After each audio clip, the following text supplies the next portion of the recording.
ಇವನ ಹೆಸರೇನು bro? Rocky. Hi Rocky. Bob ನೋಡ ಇಲ್ಲಿ. ಹಾಯ್.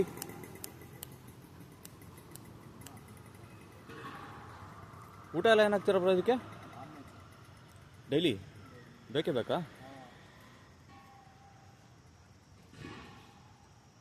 ಮೇಂಟೆನೆನ್ಸ್ ಎಲ್ಲ ಹೆಂಗೆ ಬ್ರೋ? ಓಕೆನಾ? ಕೂದಲಿಗಿದ್ಲೇನು ಉದ್ರಲ್ವಾ ಜಾಸ್ತಿ? ಓಕೆ. ಚಿಕ್ಕದಿರೋದ್ರಿಂದ ಅಷ್ಟು ಗೊತ್ತಾಗಲ್ಲ. ಹಾಂ ಹಾಂ. ಆದರೂ ತುಂಬ ಡೇಂಜರಸ್. ಓಕೆ. ಊಟ ಗೀಟ ಎಲ್ಲ ತಿನ್ನುವಾಗ ಹಾಂ. ನಾವಂತೂ ಕಟ್ ಹಾಕೋದಿಲ್ಲ ಜಾಸ್ತಿ. ಯೂಶಲಿ ಬಿಟ್ಟೇ ಇರ್ತೀವಿ. ಇಲ್ಲಿ ಮನೇಲೇ ಇರುತ್ತಾ?